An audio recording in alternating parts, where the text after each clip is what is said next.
I would like to call to order the Board of Adjustment meeting for May 21st, 2015. Our first order of business is to receive the minutes of the May 7th meeting. So moved. Second. I have a motion and a second. Register your vote. The minutes are received. Do we have continuance requests or withdrawals from staff? Item number 5, case number 14007 is requesting a continuance to July 2nd. Item number 6, case number 14060 is requesting a continuance to August 6th. Item number 8, case number 14055 is requesting a continuance to July 2nd. And item number 9, case number 14018 is asking to be withdrawn. Kathy, what was the continuance date on case number 14007? I'm sorry. I can't keep up with that. July 2nd. I make a motion that we continue item number 5 to July the 2nd. I'll second it. I have a motion and a second. Register your vote. That case is continued. What was 14060? August 2nd? August 6th? Make a motion that we continue case number 14060 to August the 6th. I'll second that. I have a motion and a second. Kevin? The case is continued. 14055, that was July 2nd. I make a motion that we continue case number 14055 to July 2nd. I'll second that. I have a motion and a second. Register your vote. Scott? That case is continued. This one I can remember, Kathy. I'll make a motion to accept the withdrawal request for case number 14018. I'll second that. I have a motion and a second. Register your vote. That case is withdrawn. For those of you that are in attendance today, a full board is 5 members, and today we are 3 members. And for those of you that may not be familiar with the process here, it takes 3 votes to either sustain or deny your request. And so as a board, we would, accept anybody's request for a continuance because there are only 3 members here today. Are there any continuance requests or withdrawal requests from the public?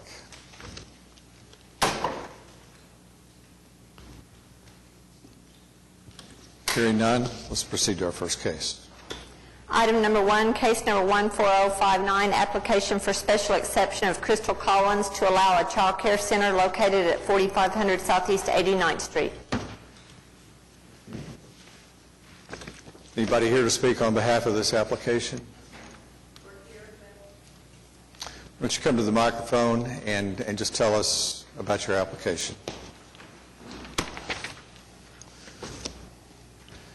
Just pull the microphone where we can hear you and give us your name and address for the record, and then just tell us about your application.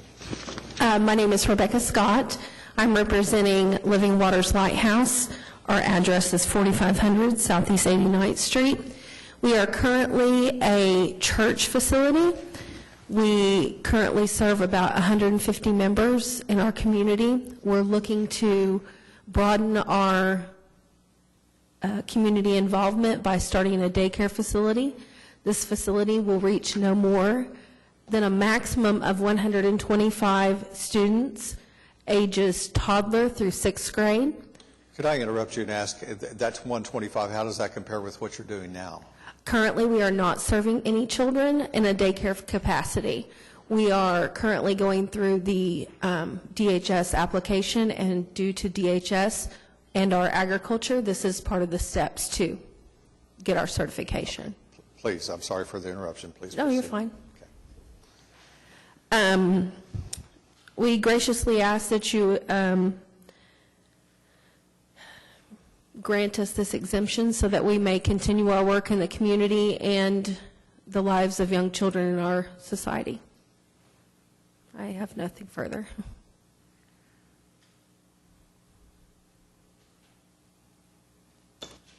Is there anyone here to speak in opposition to it that we know of? Not that I'm aware of. Anybody here to speak on behalf of this request from the public or an adjoining neighborhood?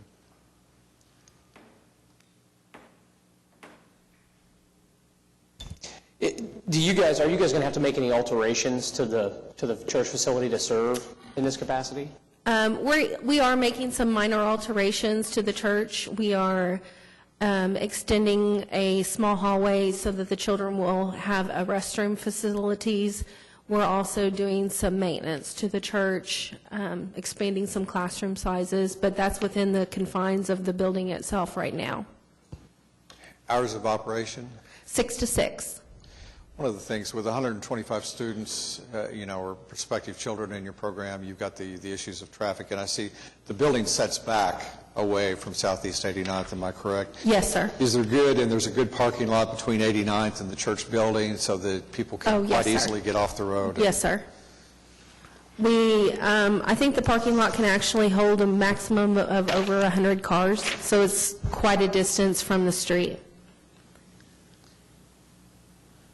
Who are some of your surrounding neighbors? It looks like it's pretty sparse out there. You've got a neighborhood to the northeast, and then what are the rest of the properties surrounding you? They look almost industrial to a certain degree. Yes, they are. To the south of us is a lot of agricultural land. It's large lots of, which is an upcoming, a lot of those on Sooner Avenue, a lot of the homes that were built on Sooner back in the 70s is being moved out, and those lots are being changed to a more industrial type.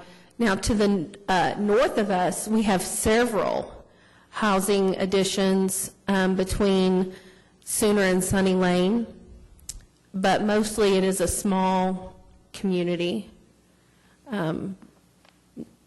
There is some industry in there, a couple of oil and gas, I think, like welding shops, that type of thing. JJ, it says that there's no unfavorable considerations, but knowing that there's going to be 125 kids here, does that change anything from staff's point of view? Well, that's a maximum. That's the maximum they'd be licensed for. We're shooting for 35 children this summer. And though, like I said, they have plenty of room to queue people and get people in and out of cars, and a fenced playground. I don't see that that this creates any issues in terms of the special exception. We've kind of walked through the steps, and since no one's opposed to it, it doesn't seem to create any adverse effect on neighbors. I'd make a motion to approve the application. I'll second that. Have a motion and a second to approve the application. Register your vote. You are approved. Thank you. Good luck. Item number 2, case number 14056, request of Rose Creek Property Owners Association for a variance to the sign regulations located at 2900 Rose Creek Drive.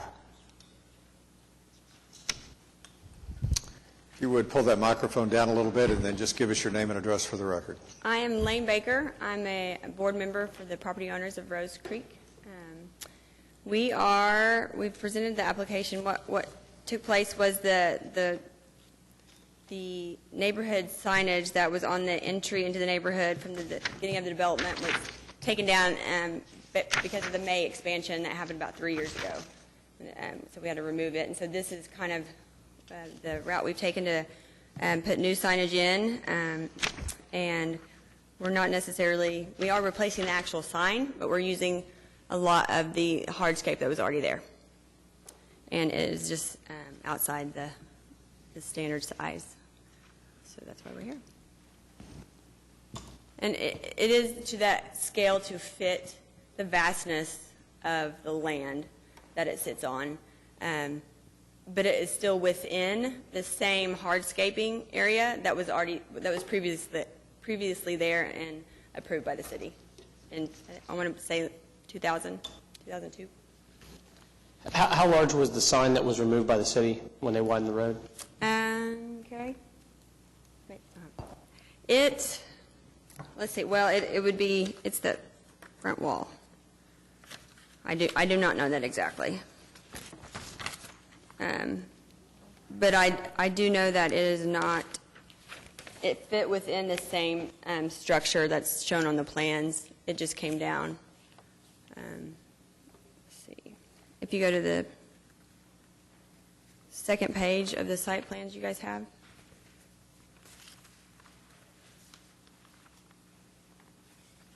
If you see that, the brick wall on the second page, which is, it sits behind all that hardscaping. Is this the page you're talking about? No, sir, it's the next, go to the next page. This one? Yes. Okay.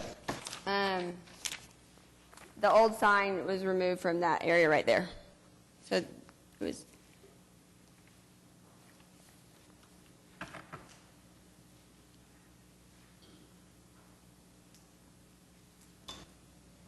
Is there anyone here to speak on this application aside from the applicant?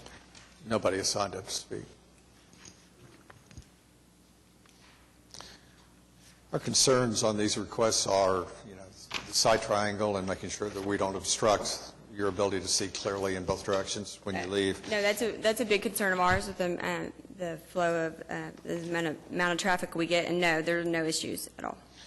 The other thing is to consider the size of the request.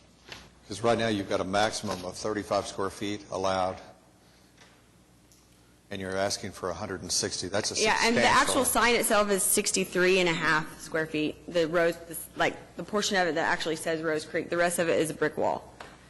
That's, But we don't have a rendering or anything that shows us what the proposed sign looks like. right there, sir. That's it. You've got to look at that brick wall pretty careful, Jeff, to see where it says Rose Creek. It'll be backlit, and so that's probably why it's, That portion of it is how large? approximately 63 and 3/4 square feet. But the 160, JJ, does that come from the fact that the sign's brick is that large? A neighborhood sign that's standalone like this, they measure the square footage by the entire structure. Now, if this Rose Creek were on a wall or a fence that goes around the subdivision, they would just measure the Rose Creek. It's a little, I found the rendering, and Dan showed me how to read it. Is it possible to scale back the monument sign, the base, some? We will I think, you want the lettering to be large enough for people to have a reasonable Sure. opportunity to find the neighborhood. But perhaps the base and the next level up could be If scaled. you think, if we can keep the lettering to that same scale, we will do whatever it takes to be able to move on this. Well, it's not my decision alone. I mean, my fellow board members will Yes, have that will not be a to weigh in. But your request, the variance request is substantial, and I think, it might Sure, be easier and I for us to... understand. And Okay. we were surprised too when once we submitted it, realized, because it was so similar to what was done before, that was the reason that I was having to do this, because of the brick. Is it possible for you to, or might I suggest to you, that you go back and see if you can come up with a design that you guys are satisfied with, that's closer to the requirements, but maybe keeps your lettering the way you have it?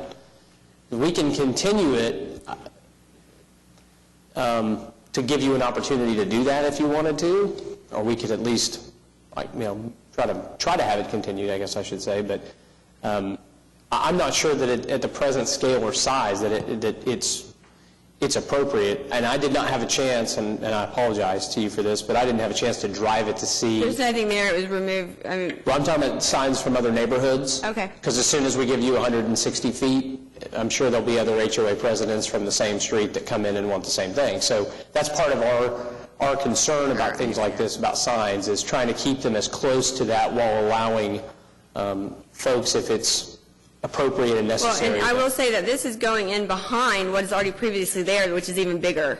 If you see this wall right here is already in place, and so...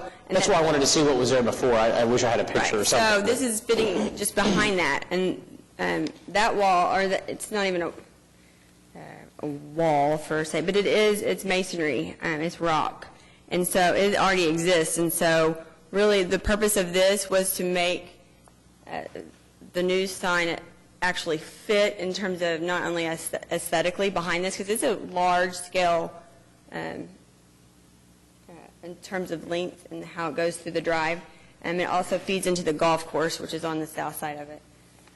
Rose Creek is not that old a development, so, I mean, if there was a larger sign before and the city removed it, it may have been built and not been in compliance itself. And by the original developer, and we do not know, but we do know that when the city came in and we had to remove what was up for the May expansion. Let me see if I can help you. I'm not going to be able to support your application as is. Okay. And what Scott is recommending to you is giving you the opportunity to, ask for a continuance to another hearing and to go back to your sign people into your neighborhood and to bring us a new application. And we want your lettering to be large enough so that, people can find their way in and out. But to look and see if you can design a sign that comes closer to conforming. Do you mind if I ask, are we talking about, because 35 square feet is pretty, it's nominal when you're talking about. And I don't think anybody's telling you that, Right, that's what it has to be, but you're requesting 160. Your comment was you were really focused on the lettering, and I think right. I think unique to your application, I think we're sensitive to the scale or the architectural scale. Right. I understand that. I also understand now, that after J.J. points out, there's a retaining wall that's incorporated into this sign too that's got really nothing to do with the sign, although it appears that it does. I would just suggest to you that as opposed to getting a denial here today, that you go back and have it redrawn. I would certainly be willing to make a motion to continue the application at a date that you requested, so that you have time to go back and alter this in something you're comfortable with and come back to the board. Okay. Is there a June, can it be? Our next meeting is, Then I request to be, let me give you the available dates. thank you. June 4th, July the 2nd, August the 6th, August. I request for June 4th, please. I make a motion that we continue case number 1056 to June the 4th. I'll second that. I have a motion and a second to continue the case to June 4th. Ma'am, your request is approved, so you are continued to June the 4th. Okay. Item number 3, case number 14058, request of Kenneth Wilkie for a variance to the side yard setback located at 6901 Southwest 90th Street. If you would give us your name and address for the record. My name is Kenneth Wilkie. My address is 6901 Southwest 90th Street. I come before you all today to ask for a variance to be able to put up a personal shop on my property. The property is approximately 1 acre in size. We bought the home March 28th. At the time, we looked at the HOA covenants and went ahead and purchased the home. Came down and applied for a permit to put a building up, a 30 by 40 building up at the time.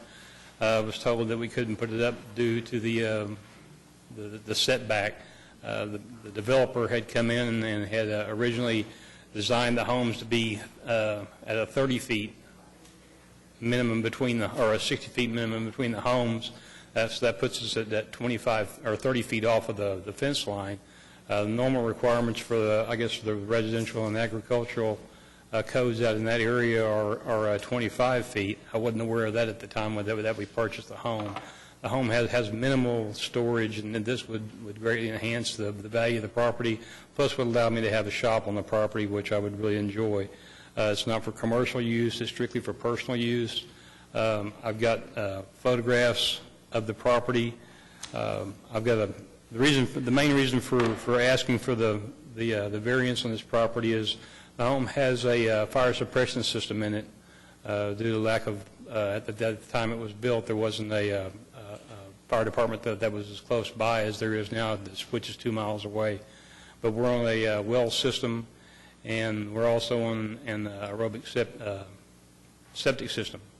The septic system is located on the west side of the home, and there's no access from 90th Street, which I live on, to go back there that way. And also there's aeration nozzles that are located in the back part of the property, which would preclude me from being able to put a building on that side. It just makes common sense if I could show you the photographs that go straight off the end of my driveway on the west side of the home, and go back to the north. I would go back approximately 40 feet and pour concrete into the building, and then develop the building there. But I need to be 15 feet off of the property line.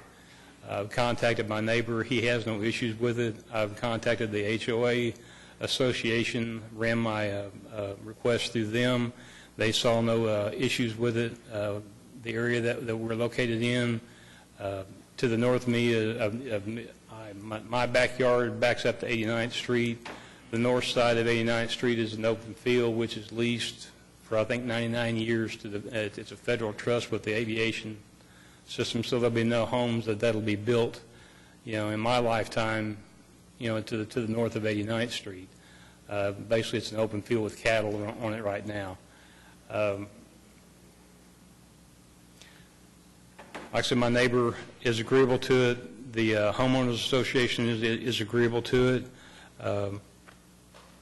If I were to place a 30 by 40, and I also looked at a 24 by 50 shop building out there, it would be directly across the lines that run from the wells to my house. Plus, it would place it right in the middle of my backyard.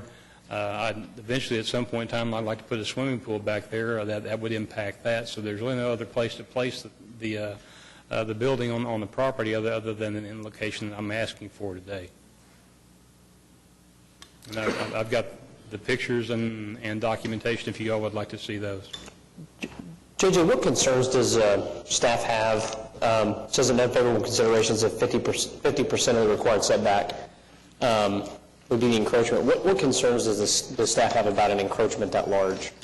We were just pointing out that to the degree to which that the building would encroach, generally in the RA setback, the reason for the larger RA setback is generally for fire separation, as you're in areas where you don't have water and fire protection, and also just to maintain that rural feel. Your comment too was that your comments included that you're limited on the east side of your property because of things that were previously installed. So I've got a septic tank, an aerobic septic tank on that side of the house, which is a 4-chambered system, and also has 2 aeration nozzles that go back towards the north end of the property. So I can't put a building on that side. Plus, I would have no access from 90th Street to access the building.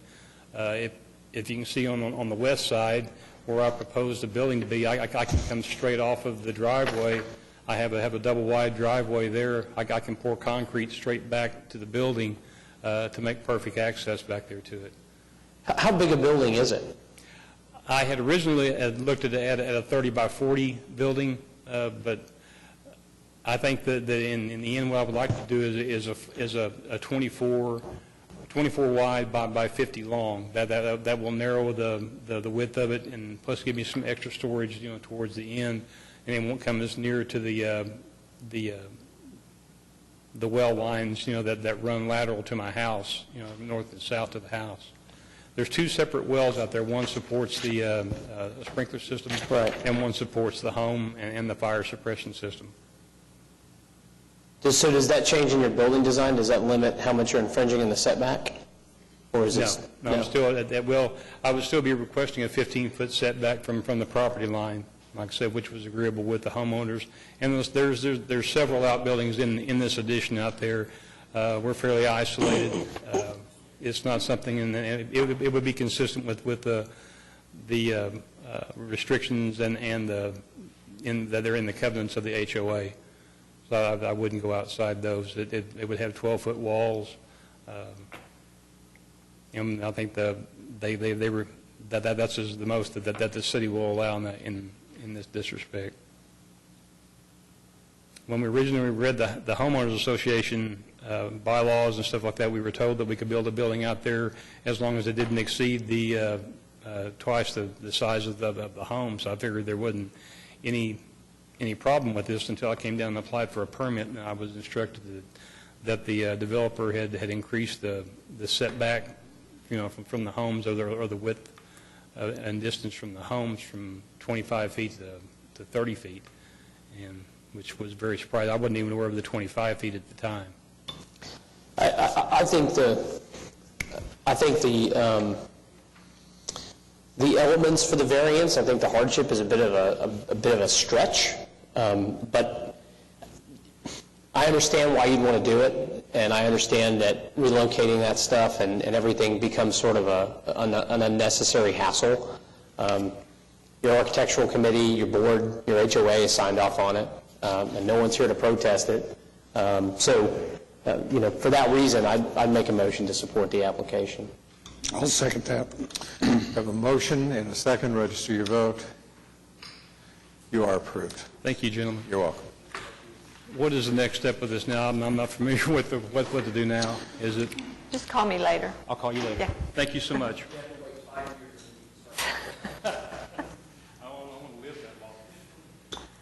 Item number 4, case number 14061, request of BP Real Estate for a variance to the fence regulations located at 1109 South May. Sir, your name and address for the record. My name is Ali Mazrui. I'm the owner of BP Real Estate as well as Best Price Auto Salvage, located at 1109 South May Avenue in Oklahoma City. I'm in front of the board today requesting 3 different variances for this salvage yard. The salvage yard has existed since 1954. Currently, due to high winds that happened in March, the entire fence line was destroyed for the most part. Portions of it are still standing, very large portions of the fence are still standing, but a majority of it is down, and we're looking to revitalize the neighborhood by putting a nice new clean sheet metal fence that really obtains the overall integrity of the business as well as the security of the business. This street is kind of commonly known for auto salvage businesses. In fact, there is 3 adjacent within this salvage yard already.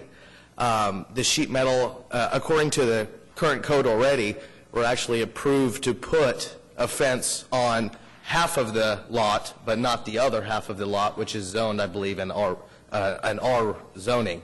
The other half, I believe, is on an I zone PUD, and why it's approved, and it's already approved for the 10-foot fence. We've already went ahead and have replaced that fence, and it's now standing as of today, as of actually just 2 days ago has been completed. So now we're really just waiting for this variance to finish completion of this fence line. We're really changing nothing as far as what the fence line structures, where its site plan per se was. We're not reallocating anything or changing fence type or material. But due to the ordinance, it's requesting that we have a 4-foot chain link fence, which would really be deemed not appropriate for the type of business in the area we're in. As well as aesthetically, the fence on one side is 10 foot and one side is approved of at a maximum 8 foot. So aesthetically, we would have a jagged fence line on one half of this property be at 10 foot and another part of this property be at 8 foot and 4 foot. What does your 10-foot fence look like? We don't have a picture of it. We actually, I have brought exhibits and hard copy photos. Exhibit A would show the fence line. I brought a PDF as well, but it will show exactly what the sheet metal fence looks like. It's just a galvanized steel, nice ornamental sheet metal, is the best way I can put it, or a ribbed metal, some people like to prefer to call it. All the salvage yards in this area are running that same style of sheet metal per se. Ours is one that will be galvanized. This area is very prone for graffiti per se, and we've learned with lessons. I already currently own a salvage yard, literally at 300 South May. This will actually be location number 2. And we use a galvanized sheet metal fence there, and knowing for some reason we do not get any graffiti spray, that would be the material correct. It is just a galvanized sheet metal, ribbed metal. The other fence and other salvage yards, I've brought photos as well of that, of adjacent businesses. The type of sheet metal they use is multicolor, offset, not properly placed. has tons of graffiti on it. We've noticed that with the galvanized sheet metal that it's the best to use to reduce the graffiti. The biggest concern really is more of a security purpose, being the type of industry that it is. It's more than known and more than common that theft is prevalent. So, and on top of that, under the certain ordinances, to have a 4-foot chain link fence would be unsafe for anybody to be walking by with. Well, what I'm looking at is you've got a requirement for a front yard fence that shall be decorative. So you're Yes, asking for the a front variance yard, from that. exactly. That would be variance 1D, you could say, where it says 4-foot chain link per se. And you've got a requirement that no fence shall exceed 8 feet. Correct, So as you're well. requesting a variance for that. Correct as well. There's a requirement, no front yard fence shall be erected within 25 feet of the intersection of the That would right-of-way. be the next variance I would speak of, which would be, I guess you would call the side triangle.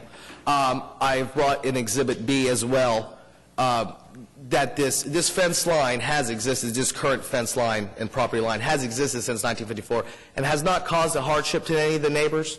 I actually have personally approached and have become actually very friendly with all the neighboring staff in that area. I mean, not just the people facilitated directly behind me, but all down the street. I personally knocked on a few doors, shook a few hands, explained to them. A lot of them received the letter of the variance, actually not understanding what it meant. And we sat down, kind of looked, went to the corner, showed them, what the variance is stating, what we're requesting. None of the neighbors that I spoke to, or at least 12 people personally I spoke to, had no appeal to the variance. In fact, 5 to 6 of them, who are exactly adjacently behind me, If you're loved the requesting a fence. variance to the 25 feet, can you tell us what the existing dimension is? As far as how the corner, how far it is from the current fence line, from the street to the actual fence, if I'm exactly right, is 23.5 inches from the actual street to the fence line. Now, the stop sign, of course, is not off the corner of the street. The stop sign, and there's another photo where you'll kind of see where the stop sign fairly sits and what a car looks like at that intersection. There's no impeding, all encroaching traffic is clearly visible, as well as the encroaching traffic coming into that intersection can also see the stationary vehicle at that intersection.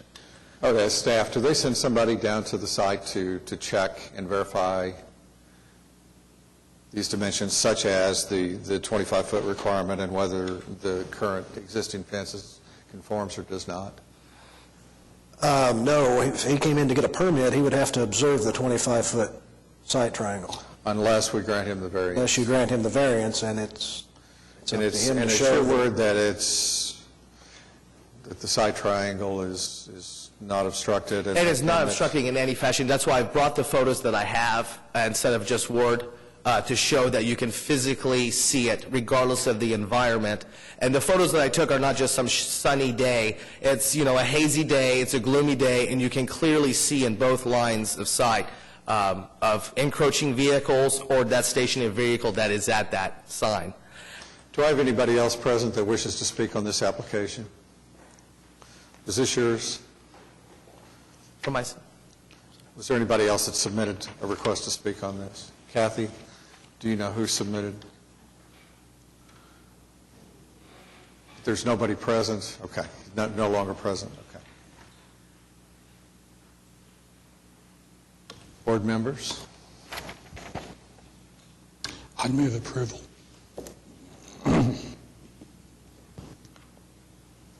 For all three variances, move on all of them?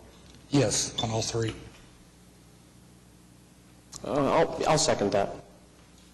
We have a motion and a second to approve the application. Register your vote. You're approved. thank you, Board, I appreciate you. Item number 7, case number 14057, appeal of Adam Landman of the decision of the Historic Preservation Commission regarding the denial of a certificate of appropriateness for the construction of a pergola located at 1001 Northwest 17th Street. Hi, I'm Adam Landman, 3917 Northwest 22nd Street.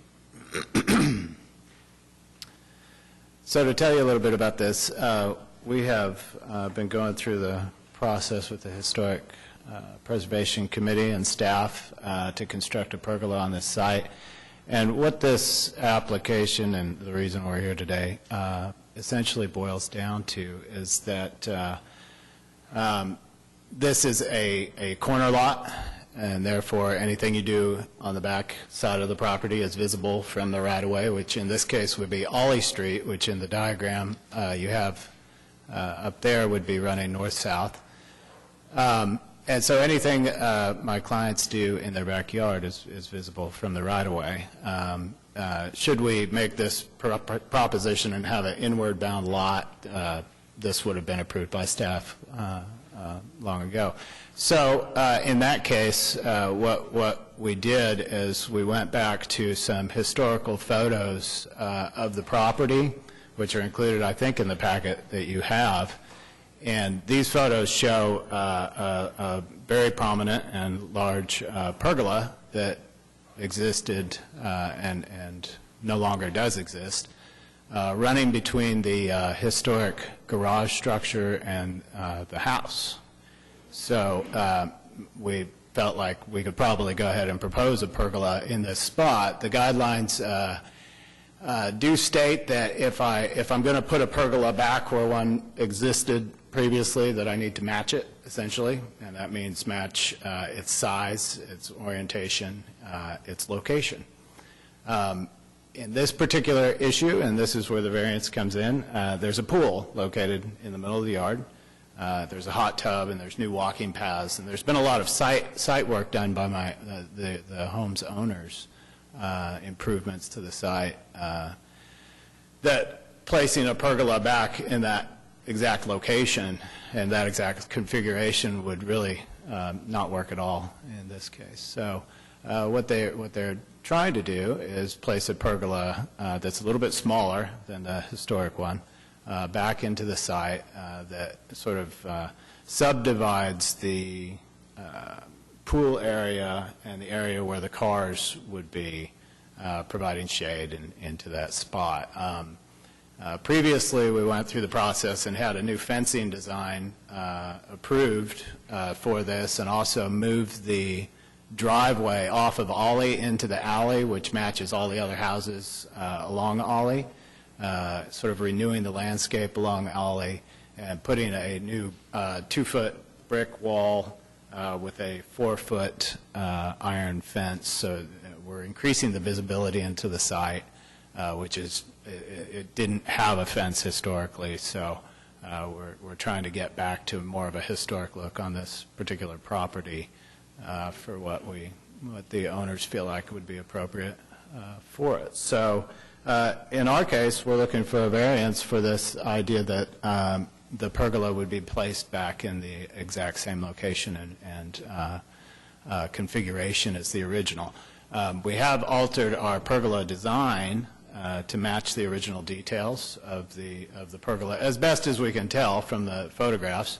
And the owners are planning on having this be a true pergola. In other words, it would probably have various vines or plants growing on it, and so it becomes a garden feature in the backyard.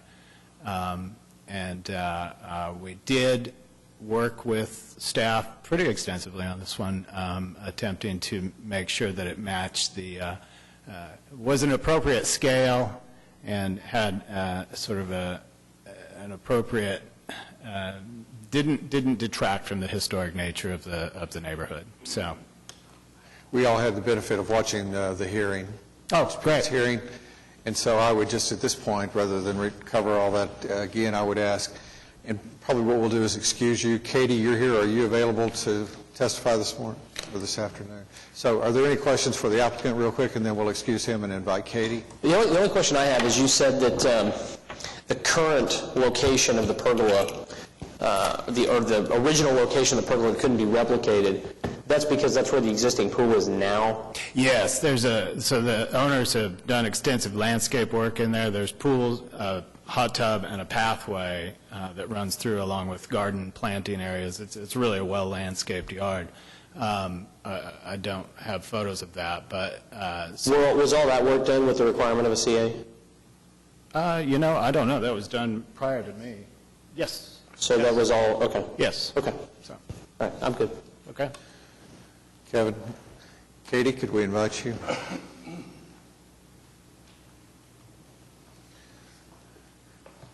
Do you have any comments to make, or do you want to respond to any questions that we might have? I think I can just respond to your questions. I'll say I think the 2 points that the commission just felt like they couldn't get to the point of approving this were the requirement that that the addition of a pergola in a visible location be the reconstruction of a historic pergola, and that although they worked very hard to base this design upon the look of the historic pergola, that it wasn't a close enough match to the proportions, the size, the configuration of the historic pergola. So it's not that they're opposed to the allowance of a pergola, it's that in the commission's view, this didn't get close enough to match what was there before. Is that fair? I think that was their issue as far as applying the guidelines that we have to the design. What you're proposing, it meets the 9-foot height restriction, am I correct? This pergola meets all of the requirements for a pergola. And I would say, in regards to dimensionally being accurate or completely, replicating the original pergola, I'm sure the dimensions of that pergola are not known. You can estimate the size or see the scale in proportion to the house from the older photographs that are available. Would that be true? Right. We don't have a historic site plan that shows exactly the proportions of it or the exact dimensions of it. We know from those photos that it was more of a covered walkway from the back door of the house to the pedestrian door of the garage, set towards the interior side of the lot, whereas the proposed pergola is much more square and boxy, and it is close to the street side of the lot. And I think some on the commission felt like that was too far away from the appearance of the historic pergola as shown in the photos. How does the commission deal with, I mean, and this is just really my own curiosity. So previously, we're under the assumption that they were granted a certificate of appropriateness to build the pool and the hot tub in the existing landscape. Mm-hmm. So they can't go back there. Is that typically a sacrifice that the homeowners are making when they put something there in place of what was original to the home? Yes, I don't know if I'm quite understanding your question, but... Well, we can't, they by their statement, they can't place the pergola where it was originally because other approved obstructions now exist. Mm-hmm. So I guess what I was trying to get to is, was it a bigger issue for the commission that it wasn't in the original location, or is it a bigger issue for the commission that it didn't match the appearance of the historic pergola? We never saw a proposal to put it in any location other than the one that's been proposed, so I can't tell you if they'd come in and said, we're going to put it not quite where it was, but somewhere farther in from the street, if that would have gotten approved. Looking at the site plan, it would look to me like there might be some other locations where you could construct a pergola. We never did get photos of the backyard itself to really assess that. They discussed that at the meeting, and the applicant made the observation that they did not want to create an addition to the building, if I'm understanding correctly.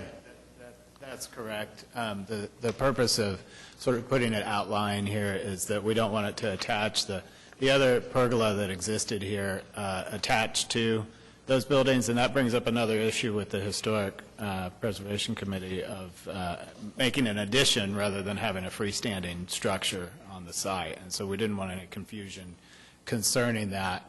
The other reason it's sitting out where it is because it kind of balances the landscape of the yard. It's an aesthetic decision made by the owners to put the pergola in a spot where they feel like it would best be utilized. Another thing that came up in the hearing was whether the pergola was going to be visible from Ollie. And, the observation was made that when that house was originally constructed, generally there were no fences, and the pergola would have been visible from Ollie. Yes. Am I correct? Yes. I would assume that you would have been able to see it, not in the same location, but you would have, from various vantage points, been able to see the historic pergola. And the proposed pergola will be, likewise, would be visible yes. from Ollie. But there was something regarding the fencing that, allowed you to see into the backyard. Is that fencing there now, or is it something you're proposing to do in the future? We're proposing that this fencing would be built, and so the site plan you're looking at, actually, currently there is a 6-foot-tall privacy wood fence that's fairly dilapidated around this yard. So let me ask Katie, if you've got a privacy fence, a wood stockade fence that doesn't allow you to see from the street into the backyard, do you think in the commission's view that would, mute their objection or part of their objection? Generally, with corner lots, even if there is a wood stockade fence there, they still consider things that are in the backyard to be somewhat visible because those fences are pretty temporary. They also, as part of the previous application, correct, had just been approved to replace that with a transparent fence. So the understanding was that the site-proof fence was going to go away and the site was going to become visible. There's some discussion within the review of this case about it being a parking structure that is connected to the fact that there was a previous application for a more permanent-looking parking structure in that location that was to be fenced off from the yard. So I just wanted to note that because I think when you watch the commission discuss it, they have some backstory that you guys probably didn't see because it's a separate case. It was a separate application. What we've attempted to avoid here in all of this and in the previous applications is tearing down the historic garage. The owners don't want to tear down the garage that's existing on the site. We went through a number of trial and error exercises with the Historic Preservation Committee concerning the area that we would be parking, the area that we would use as yard, the area that we wanted to place some sort of covered structure, and decided that the best possible solution was a pergola because of the pre-existing historic pergola on the site, and also it doesn't do any kind of damage to any of the historic structures on the site. And so that's kind of how we got from there to here. Has there been any attempt to redesign the pergola to comply with the commission's request? There have been attempts to, there have been changes actually made to the pergola itself. The pergola has been altered at this point. 2 different design iterations have gone in. One reduced the size of the outlying cantilevered elements, and the other increased the size of the columns and also decreased the overall scale and size of the pergola, and so the overall square footage was reduced. And those were worked out with staff in several conferences outside of the committee meetings, trying to comply with sort of the direction that you're given in a historic commission's comments. Another observation in the HB hearing is that the line drawing that was part of their packet did not accurately represent the historical details that would be a part of the new pergola. Should it be approved? Am I correct? That is correct. I provided those line drawings because previously it seemed like there was some confusion caused by realistic renderings. So I kind of went back and forth on that one. I really just wanted those to be sort of a clear representation of this is what we're doing and this is how we're doing it. Has Katie or somebody with the city seen the more detailed and architecturally accurate rendering of the? I believe she has. Yeah. Do you consider it? So I think the details that they incorporated from the historic pergola are very close. I think the design elements of it, the architecture of it is very compatible and very similar to the historic pergola. I think it just came down to the proportions of it and the location of it, and that the commission felt like those were not. Talk to me about the dimensions, because we've acknowledged that all we have is historical photographs. And so what do you want from him in terms of the dimensions of the? Well, from the historic photos, do you all have copies of those? Mm-hmm. So you can see roughly how wide it was. I mean, you can see all the way from one side to the other of it, and you can see that it's spanning a pathway from the house to the garage. So the guidelines talk about reconstruction, which is a preservation term. It's part of the Secretary of Interior standards, and it means very close, accurate replication of a historic structure, not just, we had a pergola one time and now we're going to get another pergola, and they're both pergolas. It means, like, if a house burned down and you rebuilt it inch by inch to match the existing. So reconstruction is a fairly high standard to hold a project to. And I So think can you address, their objection and that observation and why you're not rebuilding it back? The primary, in this particular case, the primary reason still remains that, and it's not as if we, and I'd like to address the comment that there was a pergola, we want a pergola kind of thing. We really haven't been that flippant about this idea. Our purpose here is to provide a historical element back into the yard that pre-existed in this location.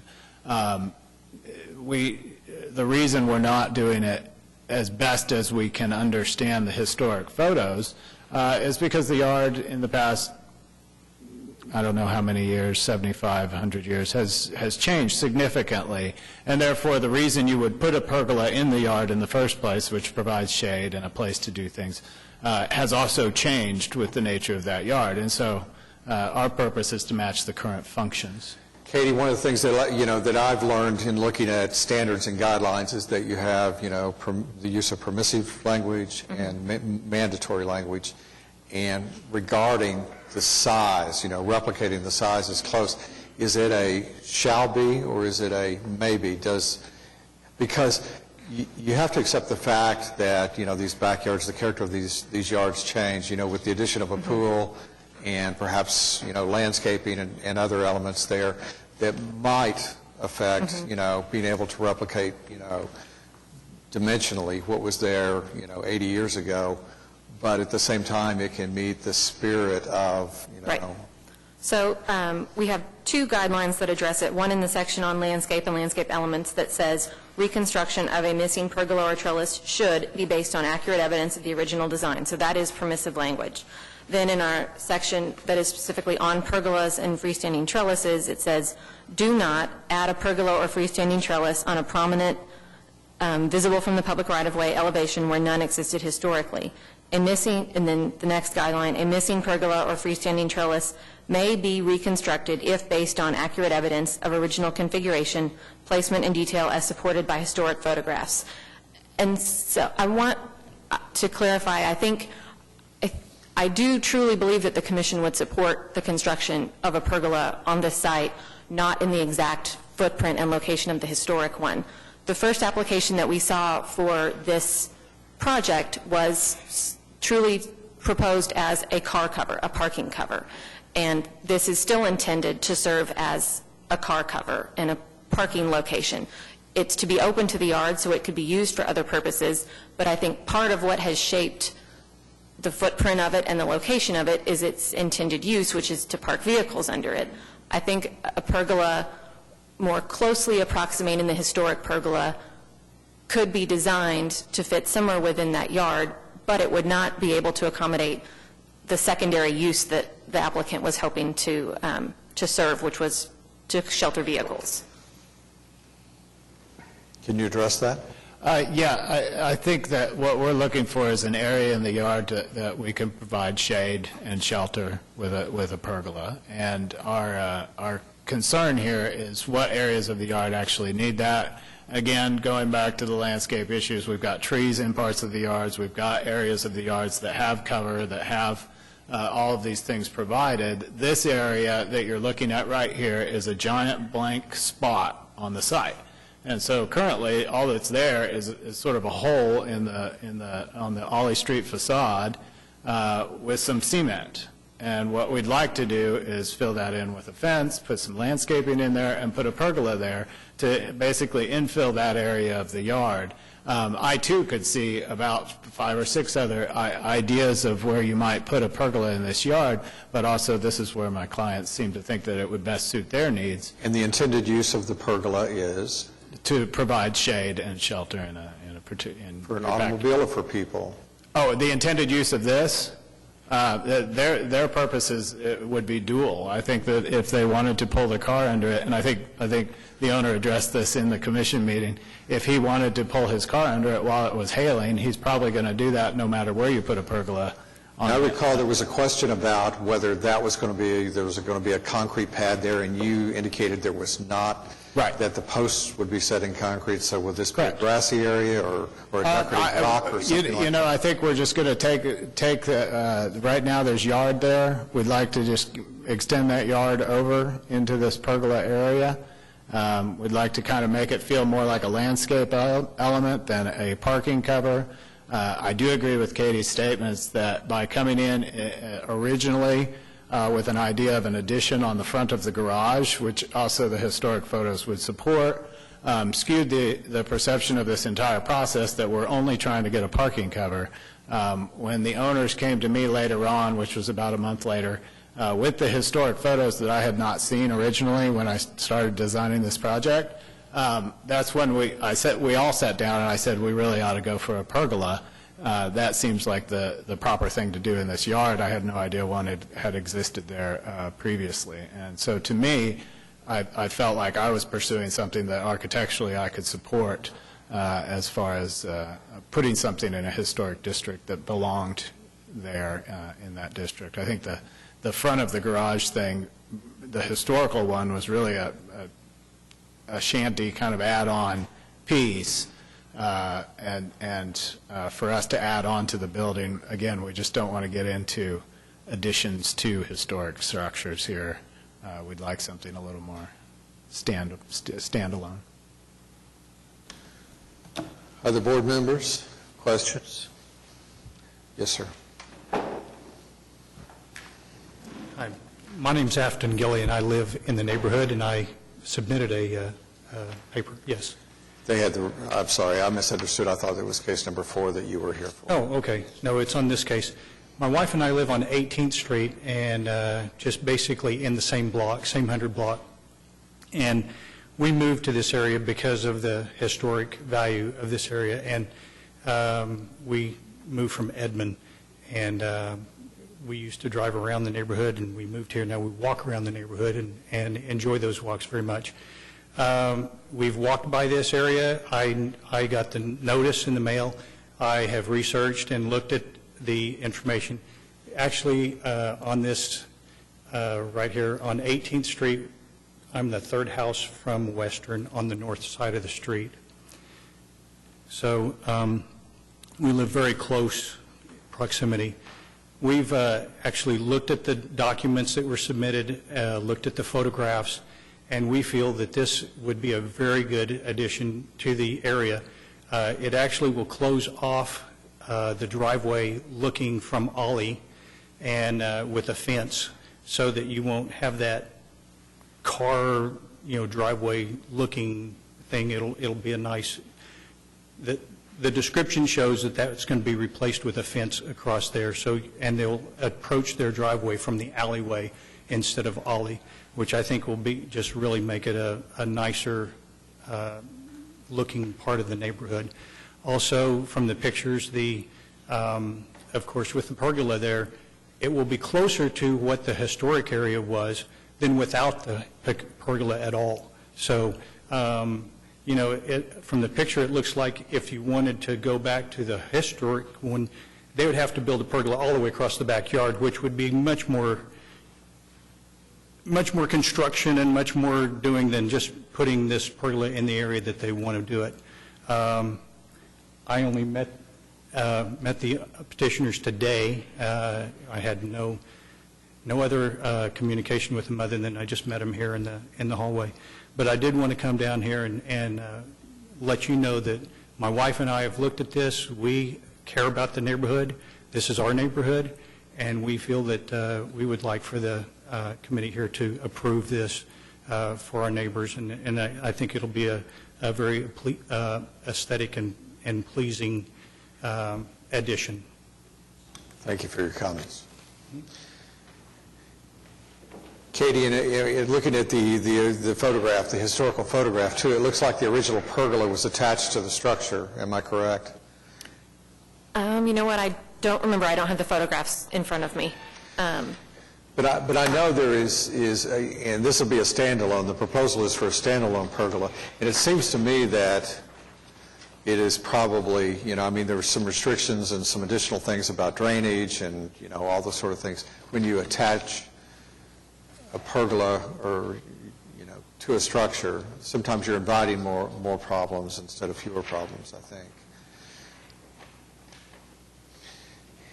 My inclination is, and I respect and appreciate the work of HP, and I am not qualified to do what they do, but my feeling about this request is that, there's justification from this applicant, to overturn this denial from HP.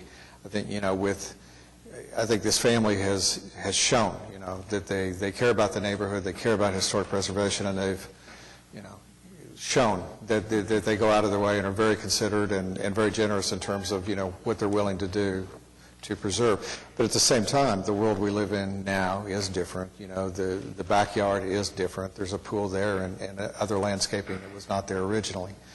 And so my inclination would be to support the request to overturn the denial. Did your clients own the property when the pool and things like that were done? Yes, I believe so. So they put all that stuff in? Yes. Yeah, they've made numerous improvements to the property since they've moved in.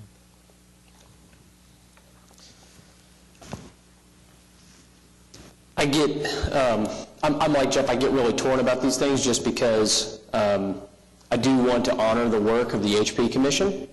And when you get in these gray areas, there's a certain amount of functionality that I feel like has to be breathed into what would be ideal versus what is respectful of the historic nature of the structure. You've got a permissive element and you've got a mandatory element. So these things get really, to me, they get really mixed up quick. I'm like Jeff, I'm inclined to support the application purely based on the need to integrate both historic. I'm a little bothered by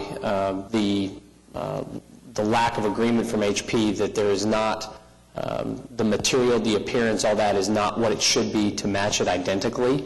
But that doesn't seem to be what the real sticking point is. The real sticking point is that we used to have one that allowed us to walk, not in the rain, from the garage to the house, and now we have one that's designed to shelter us in the same way, but just in today's times, so I respect that. So I think with that, I would move that we support the application. And before we do, Katie, is there anything else that you would like to say? No, I mean, I'm here to clarify the Commission's position. I would say I think they interpreted the guidelines as they're written completely accurately. It says you can reconstruct a historic pergola, and this is very clearly not reconstruction of a historic pergola. I think the Commission and staff also had a lot of sympathy for the efforts that the applicant made and felt that the design was entirely compatible. And as Adam said, if it had been on an interior lot, we would have administratively approved it. So I think the Commission was completely accurate in their interpretation and application of the guidelines, but I can understand the position of feeling. Here's the deal. If it was an interior lot and you would have administratively approved it, that tells you that the only real issue for the Commission was the fact that it was going to be visible from Ollie. And we know, or we have a reasonable assurance, that the original pergola was visible from Ollie. And it looked completely different from the proposed pergola. So it's not just can you see it or not, it's can you see it and does it look the way it did historically. But you're saying if it was an interior lot, that a pergola that didn't resemble the historic pergola would have been acceptable. Yes, the Commission, the location where the Commission and where preservation in general allows the most flexibility and allows people to make improvements and modern upgrades are locations that are not visible to the public. And I think one of the things that, most people that drive by Ollie, and if we grant your request and if the pergola is constructed, people will go, oh, they do not have the benefit of looking at these historical photos and they go, well, it's not the same. I think that what they will see is an element that benefits the neighborhood and contributes to the overall appearance of the property. So I understand the desire and the objective is to recreate what was there originally. But in some cases, I think, we just have there has to be a little bit. And if administratively you wouldn't approve it on an interior lot, then I'm going, okay, then it is the configuration, that means the most to you. And if it hadn't been visible from Ollie in the beginning, then, that might be something to consider. But the fact that it was visible, and I don't, but anyway, we appreciate you and appreciate the work of HP. Thank you very much. Scott, I interrupted you. That's fine. I'd make a motion that we approve the application and reverse the decision of the HP Commission. I'll second that. Have a motion and a second. Your request is approved. Thank you very much. Thank you.